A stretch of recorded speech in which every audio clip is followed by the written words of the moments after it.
श्री गुरु गणेशाभ्यां नमः। हरिः ॐ। गीता स्वाध्याय 188वें सेशन में आपका स्वागत है। और हम अभी आज शुरू करने वाले हैं 11वां अध्याय। अथ एकादश अध्यायः विश्वरूप दर्शन योगः। तो इस अध्याय का नाम विश्वरूप दर्शन योग है, यानी यहाँ भगवान विश्वरूप का दर्शन अर्जुन को दिखाने वाले हैं और उसके माध्यम से हमें योग का पथ बताने वाले हैं। दूसरे किसी भी स्क्रिप्चर में, वर्ल्ड के किसी भी रिलीजियस स्क्रिप्चर के अंदर में, किसी भी स्पिरिचुअल स्क्रिप्चर के अंदर में ये चैप्टर का कोई भी कंपैरिजन नहीं है, क्योंकि यहाँ एक कंप्लीट कॉस्मिक विजन का हमें वर्णन मिल रहा है। यानी ये यूनिवर्सैलिटी ऑफ डिविनिटी जो है, ये कैसा, इसकी अनुभूति कैसी हो सकती है, ये है क्या, ये हम लोगों को पहली बार किसी भी स्क्रिप्चर में पहली बार हम लोगों के सामने ये प्रकट हो रहा है। तो क्रिएशन और क्रिएटर नॉर्मली, और ये वाला टॉपिक शायद हम 2-3 बार रिपीट करेंगे, मगर ये पॉइंट बहुत इंपॉर्टेंट है नोटिस करना कि आप तीसरे किसी भी रिलीजन में ले लें तो वहाँ क्रिएटर जो है वो क्रिएशन को बनाता है और फिर उसे वो उसकी निगरानी करता है, उसका देखभाल करता है, एटसेट्रा एटसेट्रा। यानी क्रिएटर और क्रिएशन अलग अलग है। वेरएज सनातन धर्म के अंदर में क्रिएशन और क्रिएटर दोनों ही सेम है। यानी क्रिएटर जो है वो क्रिएशन करके क्रिएशन के अंदर में ही खुद ही व्याप्त हो जाता है। ये वाला जो व्यू है, ये हमें पहली बार किसी भी स्क्रिप्चर में पहली बार हम लोगों को इस अध्याय के अंदर में से दिखने को मिलेगा। इसके पहले वाले अध्याय में हम लोगों ने अंत किया था, अथवा बहुनैतेन किं ज्ञातेन तवार्जुन विष्टभ्याहमिदं कृत्स्नमेकांशेन स्थितो जगत्। एकांशेन स्थितो जगत, एक फ्रैक्शन ऑफ माय पावर से, मेरे पावर का एक छोटा सा फ्रैक्शन से मैं इस पूरी मटेरियल यूनिवर्स का निर्माण करता हूँ, उसका पालन करता हूँ और उसका लय करता हूँ, सिर्फ एक छोटे से फ्रैक्शन से। यही चीज हम लोगों को पहले भी श्री कृष्ण बोल चुके हैं। श्री कृष्ण यहाँ कॉन्सिस्टेंटली सेम चीजों को तरह तरह से रिपीट कर रहे हैं। यहाँ हम लोगों को चैप्टर 9 के चौथे श्लोक के अंदर में, और ये श्लोक हम लोगों ने बहुत डीपली स्टडी किया था, मया ततमिदं सर्वं जगदव्यक्तमूर्तिना मत्स्थानि सर्वभूतानि न चाहं त्वेषवस्थितः। तो मत्स्थानि सर्वभूतानि न चाहम तेष्वस्थितः। तो मैं उनमें, वो मुझ में है, मैं उनमें नहीं हूँ। ये हम लोगों ने प्रैक्टिकल तरीके से हमारे खुद के इमोशंस के बारे में भी हम लोगों ने इसको यूज किया था, मगर ये एक कॉस्मिक विजन का एक छोटा सा एक झलक भी हमारे लिए, छोटी सी झलक हमारे लिए भी है। सो यहाँ देखिए, जगत जो वर्ड है, श्री कृष्ण ने वर्ड यूज किया है जगत। चैप्टर 10 वर्स 42 का लास्ट वर्ड जगत है। जगत का मतलब जायति गच्छति तिष्ठति, ये हम लोगों ने पहले देखा हुआ है।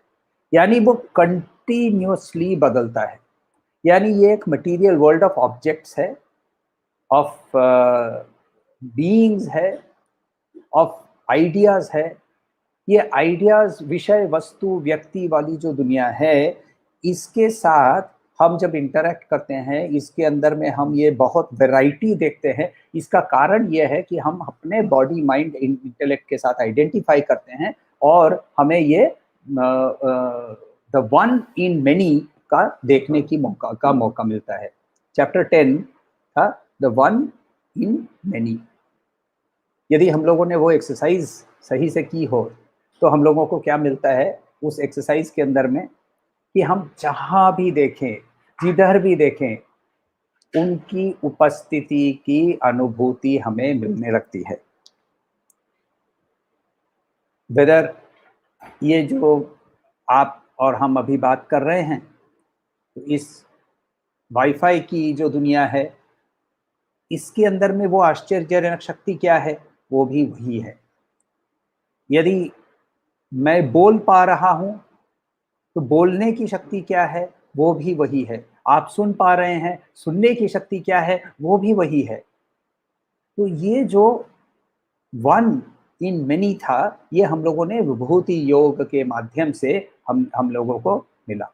इसको हम लोगों ने स्टडी किया, इसको हम लोगों ने प्रैक्टिस करने की कोशिश की। यदि हम लोगों ने प्रैक्टिस किया तो ये एक चीज हम लोगों को समझ में आती है कि सारे घड़े मिट्टी से बने हैं। ये हम लोगों को काफी आसानी से अब एक्सपीरियंस होने लगता है। क्यों? क्योंकि अटेंशन जो है वो उस घड़े की आकृति से हटकर उसकी जो मूल तत्व है यानी मिट्टी, उस पर चली जाती है। जब हम हमारी अटेंशन शिफ्ट कर जाते हैं, तुरंत ही हमें सबके अंदर में वही मिट्टी है, सब घड़ों के अंदर में वही मिट्टी है, ये हम लोगों को समझ में आ जाता है। अटेंशन की शिफ्ट की थोड़ी सी जरूरत है। अब थोड़ा सा डिफिकल्ट करते हैं श्री कृष्ण। बोलते हैं कि सारे घड़ों के अंदर में तुमने मिट्टी को देखा, अब मैं तुम्हें मिट्टी दिखाता हूं और उस मिट्टी के अंदर में सारे घड़े देखने की कोशिश करो। देखिए, जब एक स्कल्प्टर होता है तो हम जब एक पत्थर को देखते हैं, हमें पत्थर दिखता है। स्कल्प्टर को क्या दिखता है? उसके अंदर में उसको मूर्ति दिखती है। एक सोनार को जब एक सोने का टुकड़ा मिलता है या सोने का टुकड़ा दिया जाता है तो उसको क्या दिखता है? उसके अंदर में उसको गहने दिखते हैं। यानी हमारी जो एबिलिटी है, वो एबिलिटी स्पेशलाइजेशन की जरूरत है।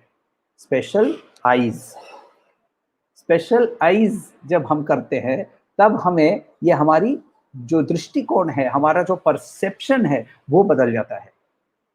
ये स्पेशल आइज आपने ये हमने ये जब विश्वरूप दर्शन के बारे में हम लोगों ने बात शुरू की तो प्रचलित कथा के अनुसार आपने ये कहानी तो सुनी ही होगी कि भगवान श्री कृष्ण ने उसको दिव्य चक्षु दिए। दिव्य चक्षु जरूर दिए। दिव्य चक्षु का मतलब ज्ञान चक्षु। उसकी परसेप्शन को बदला, उसकी स्पेशलाइजेशन कर दी। जैसे सोनार को सोने के अंदर में सोने की गहने दिखते हैं, जैसे कुम्हार को मिट्टी के अंदर में घड़े दिखते हैं, हमने घड़ों के अंदर में मिट्टी देखना सीख लिया, गहनों के अंदर में सोना देखना सीख लिया। अब उल्टा करने की कोशिश करना है, सहज नहीं है, क्योंकि इसके अंदर में हमारी परसेप्शन को ही पूरा चेंज करना है। तो ये परसेप्शन को जब हम चेंज करने की कोशिश करते हैं तो हमें हमारी जो चाह होती है, हमारे जो अंदर एक डिजायर होता है कि इसको देखने के लिए, इस परसेप्शन को एक हमारे दृष्टिकोण को बदलने के लिए, इसको करने के लिए भी हमें एक डिजायर होना चाहिए। तो उस डिजायर को प्रकट करते हुए श्री कृष्ण श्री अर्जुन बोलते हैं, अर्जुन चैप्टर 11 वर्स नंबर 1 शुरू करते हैं। अर्जुन उवाच अर्जुन उवाच मद्दनुग्रहाय परमं गुह्यं मध्यात्मसंजितं मद्दनुग्रहाय परमं गुह्यं मध्यात्मसंजितं यत् यत्व्योक्तं वचस्तेन यत्व्योक्तं वचस्तेन मोहोऽयं विगतो मम मोहोऽयं विगतो मम। चैंटिंग के रूल्स के हिसाब से हम लोग मोहोयम, मोहोयम नहीं, मोहोयम, वहाँ वो छोटा सा एक्सटेंशन है, मोहोयम, यानी मोह युक्त अयम, अयम का मतलब दिस, मोह का मतलब डिल्यूशन। तो पूरा श्लोक लेते हैं। मदनुग्रहाय परमं गुह्यम अध्यात्म संजितम यत्प्योक्तं वचस्तेन मोहोऽयं विगतो मम।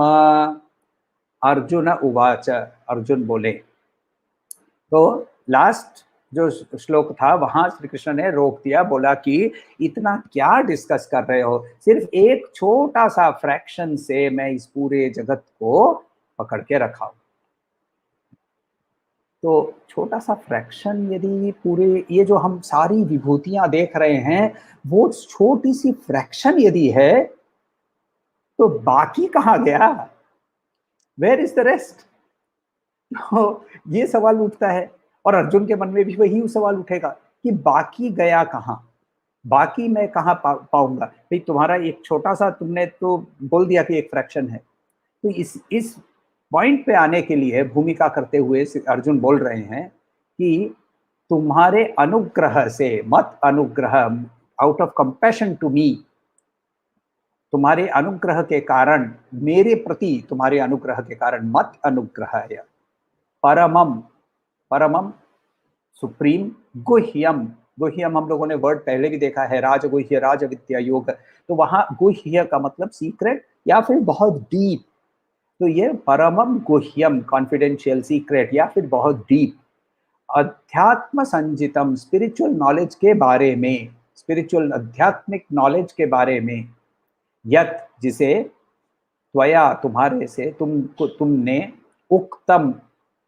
तो यह संधि देख लीजिए, त्वयोक्तम, त्वया उक्तम, उक्तम का मतलब बोला, उवाच उक्तम, तो उसके पहले भी हम लोगों ने प्रोक्त वर्ड पाया था, प्रकर्षेण उक्त, तो ऐसे उक्त वर्ड आता है, उक्त का मतलब बोला, तो तुमने बोला, वचः तुम्हारे शब्द, तेन उनसे, मोह मेरे अंदर जो डिल्यूजन है, मोह है, अयम वो, विगतः, विगतः चला गया, मम मेरा, यानी अब इसको हम लोग एक साथ यदि पढ़े तो इसका बोल रहे हैं कि तुमने जो जो परम गुह्य आध्यात्मिक विद्या मुझे तुमने जो दी, the supreme confidential and deep spiritual knowledge that you gave me, because of that, and you gave it to me out of compassion to me, तुमने मुझ पर कृपा करके, अनुग्रह करके तुमने मुझे ये दिया,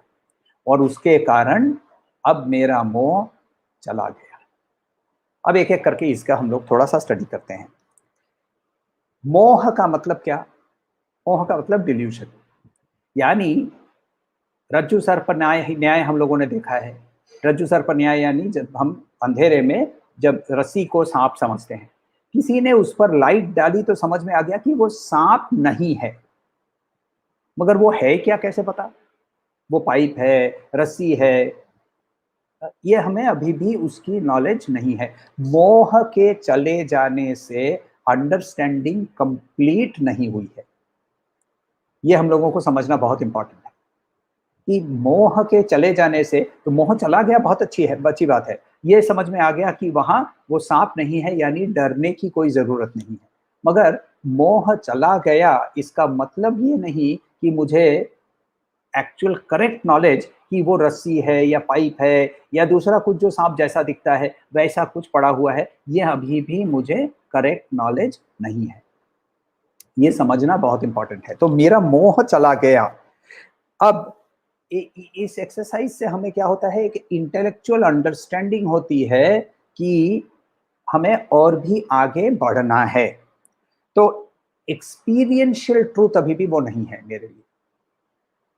नॉर्मल एग्जाम्पल के हिसाब से बात करते हैं कि हम लोग भगवत गीता में बार बार पढ़ते हैं नैनम छिंदंती एक्सेट्रा राइट, जीर्णम वासांसी जीर्णानी इत्यादि, ये सब हम लोग पढ़ते हैं। इससे हमें इंटेलेक्चुअल अंडरस्टैंडिंग हो जाती है कि मैं ये शरीर नहीं हूँ, इंटेलेक्चुअल अंडरस्टैंडिंग हो जाती है कि ये शरीर नश्वर है, मर जाएगा। मगर इसकी अनुभूति, इसकी एक एक्सपीरियंशियल ट्रूथ के हिसाब से ये हमारे में अंदर अभी भी नहीं है। तो इसीलिए जब मोह विगतः, तो उसका मतलब ज्ञान उदय नहीं हुआ है, सिर्फ अंधेरा गया है और शायद ज्ञान की उदय होने की संभावना और भी बढ़ गई है। This is what it means. तो एक तो पहला है मोह विगतः। दूसरा परम गुह्यम क्यों? परम गुह्यम सीक्रेट क्यों है? क्योंकि आज जब हम इसको स्टडी कर रहे हैं, हाँ हाँ ये तो एकदम सही है, नेक्स्ट मोमेंट कोई आकर बोलता है तुम गधे हो, एकदम गुस्सा हो जाते। अब जैसे ये गुस्सा हो गई, यानी वो नॉलेज जो मिला था वो नॉलेज गुम हो गया, तो वो सीक्रेट ही रहा ना, क्योंकि वो डिस्ट्रीब्यूट, ये सीक्रेट जब नॉलेज कब बन जाता है, जबकि वो मेरे पास रहता है, जब बार बार मुझे इसको सीखना पड़ता है, क्योंकि बार बार मुझे मेरे इस बॉडी माइंड इंटेलेक्ट की कंस्ट्रक्ट के साथ की अटैचमेंट को रिमूव करते ही रहना पड़ता है, करते ही रहना पड़ता है, करते ही रहना पड़ता है। और इसीलिए इस नॉलेज को श्री कृष्ण इसको परमम गुह्यम, या अर्जुन भी इसको परमम गुह्यम मानते हैं। और एक यहाँ बहुत इंपॉर्टेंट कॉन्सेप्ट उन्होंने रेज किया, और वो है अनुग्रह का। अनुग्रह का मतलब क्या? तो अनुग्रह का मतलब होता है कि इसको हम लोग यदि अंग्रेजी करते हैं तो कंपैशन वर्ड आता है, कंपैशन आता है, मगर एग्जैक्ट ये मीनिंग कंपैशन का नहीं है।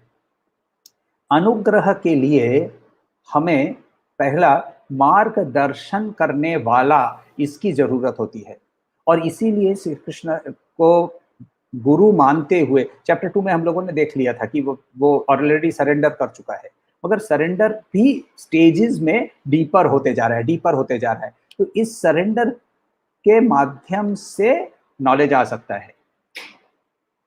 किस चीज का सरेंडर? तो वहां भी श्री कृष्ण ने हम लोगों को बताया हुआ है, परिपातेन परिप्रश्नेन सेवया, याद है?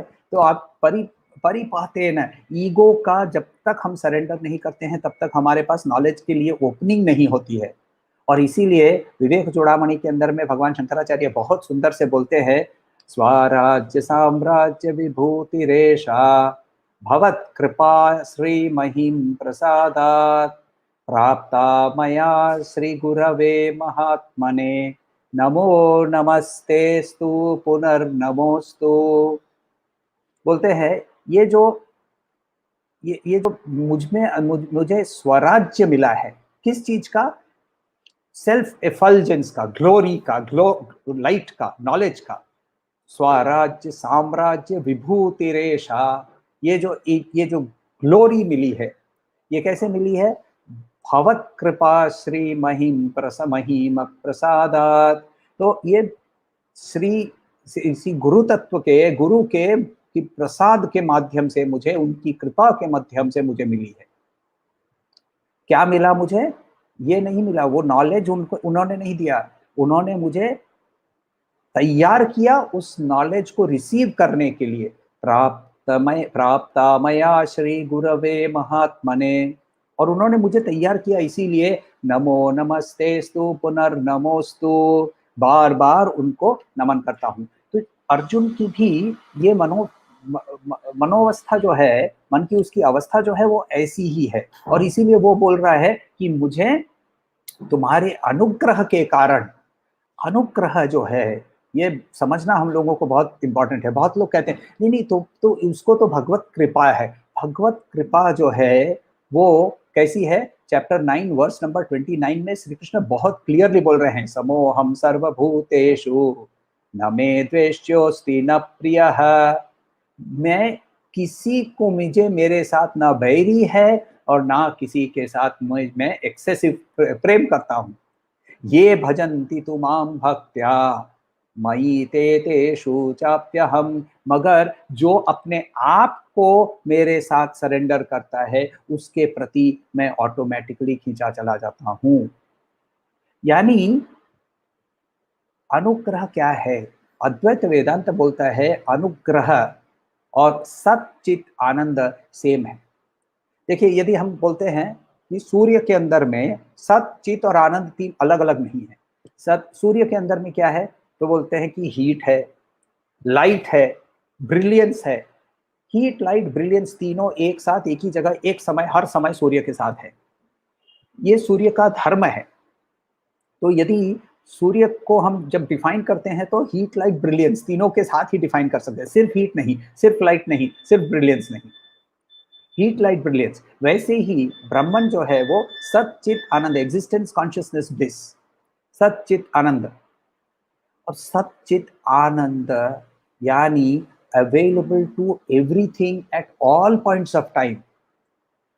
सवाल हमारे लिए ये है, और इस श्लोक के अंत में हमें हमारे लिए जो श्लोक के की लर्निंग है वो ये है कि उपनिषद जो बोलता है वो उपनिषद के माध्यम से जो बोल रहा है वो हमारे लिए हम उस लेवल की तैयारी करते हैं क्या? उपनिषद बोलता है तस्मै स विद्वानुपसन्नाय सम्यक प्रशांत चित्ताय शमान्विताय, तस्मै स विद्वान उपसन्नाय सम्यक प्रशांत चित्ताय शमान्विताय, येनाक्षरं पुरुषं वेद सत्यं प्रोवाच तां तत्त्वतो ब्रह्म विद्याम। यानी ये बोल रहे हैं कि उसके उस उपनिषद हर समय उसको एक न्यूटर जेंडर के हिसाब से यूज करके बात करता है ना। तो उसके प्रति जो पूर्ण रूप से शरण में आ जाता है, जिसका चित्त शांत है, जिसके अंदर में शांति विराजती है, और वो ही अक्षर पुरुष का, परम सत्य का सत्वतः जान सकता है। यदि अनुग्रह के लिए हमें तैयार होना है तो हमारे अंदर में हमारे चित्त को शम यानी कंट्रोल, पीसफुलनेस, दम यानी to be able to control our mind, ये हम लोगों को सीखना है। और इसका माध्यम भी हमें श्री कृष्ण ने बैक टू स्क्वायर वन कर्म योग से ही चालू करना है। एक सवाल है, वो देखते हैं क्या लिखा है। मोह को जीतना ही संभव नहीं लगता है, सीक्रेट नॉलेज स्थायी रहे इसके लिए निरंतर अभ्यास चाहिए, लेकिन ये निरंतरता सदैव चले इसके लिए कोई विशेष युक्ति है क्या? तो ऐसा है ना कि बहुत अच्छा सवाल है, और सवाल करने के लिए धन्यवाद। देखिए, वासनाओं के बड़ा सा एक पोटली लेकर हम लोग आए हैं। अब ये वासनाओं को यदि निकालना है तो घिसते रहना पड़ेगा, घिसते रहना पड़ेगा, घिसते रहना पड़ेगा। तो एक ऐसा है कि श्री रामकृष्ण परमहंस की कहानी है कि किसी ने उनको पूछा था कि कितनी बार अभ्यास करना पड़ेगा, कितनी टाइम तक अभ्यास करना पड़ेगा। तो उन्होंने बहुत सुंदर सा इसे उपमा से कहा था कि तांबे का लोटा जो है या पीतल का लोटा है, उसको यदि हम घिसेंगे नहीं रोज तो वो काला पड़ जाएगा। तो जवाब उत्तर में जो भी था, और वो भी नॉलेजेबल था या फिर आर्ग्यूमेंटेटिव था, उसने कहा मगर यदि लोटा सोने का हो तो उन्होंने कहा तांबे का लोटा भी सोने का बन जाता है जब वो पारस पत्थर के समीप आ जाता है। पारस पत्थर क्या है? पारस पत्थर वो भगवत साक्षात है। भगवत साक्षात का क्या मतलब है? भगवत साक्षात हम लोगों ने चैप्टर 5 में, चैप्टर 6 में हम लोगों ने ऑलरेडी देख लिया है। यानी to be able to sit down, still my mind and have a glimpse of that eternity, have a glimpse of that cosmic vision. वो जब एक झलक भी दिख जाती है तो फिर वो भले उसके ऊपर कोटिंग लग जाए मगर वो सोना बन जाता है। मगर इसके लिए अभ्यास निरंतर निरंतर, इसका कोई दूसरा उपाय नहीं है। और इसके लिए भी श्री कृष्ण ने ही पहले हम लोगों को बताया है, शनैः शनैः ही, यानी ये एक लाइफ की, देखिए हम 84 लाख योनियों के वासनाओं को लेकर यहाँ खड़े हैं अभी। और उस 84 लाख योनि, हमारा जो मनस है, ये हम ना अब आइडेंटिफाई, प्राइमरी आइडेंटिफिकेशन हमारी ये बॉडी के साथ होती है, मगर इन रियलिटी क्या है, मनस जो है वो सब समय हम लोगों को ठगते रहता है, क्योंकि मनस जो है वो हमारे इस शरीर से बहुत पुराना है। और मनस क्या है, वो 84 लाख योनियों के वासनाओं को लेकर आया है। तो उस वासनाओं को यदि हमें हटाना है तो उसके ऊपर मेहनत तो हम लोगों को करनी ही पड़ेगी। मगर हम लोगों ने विवेक चूड़ामणि का जो सेकंड श्लोक है उसकी तो हम लोगों ने ऑलरेडी उस पद तक हम लोग पहुंच चुके हैं, तो इसीलिए हम लोगों को पीछे हटने की या इसकी आशंकाएं होने की कोई जरूरत नहीं है, क्योंकि पहला स्टेप क्या है, मनुष्य जीवन, और फिर आगे चलते चलते जिज्ञासा, और फिर मुमुक्षुत्व। तो ये सारा यदि हम लोगों को ऑलरेडी प्राप्त है तो फिर अब तो बाकी रहा अभ्यास। तो शुरू करेंगे हम कर्म योग से। तो कर्म योग से हम लोग चालू करेंगे, उसके बाद ध्यान पे जाएंगे, और उसके बाद धीरे धीरे धीरे धीरे हमें विभूति योग की प्रैक्टिस की, और अब हमें विश्वरूप का दर्शन का भी लाभ मिल सकता है।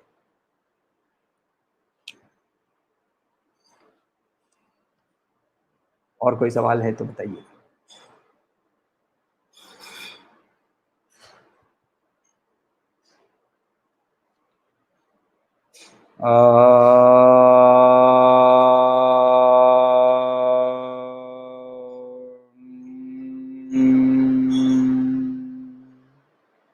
शांति शांति शांति। हरिः ओम। श्री गुरुभ्यो नमः। हरिः ओम।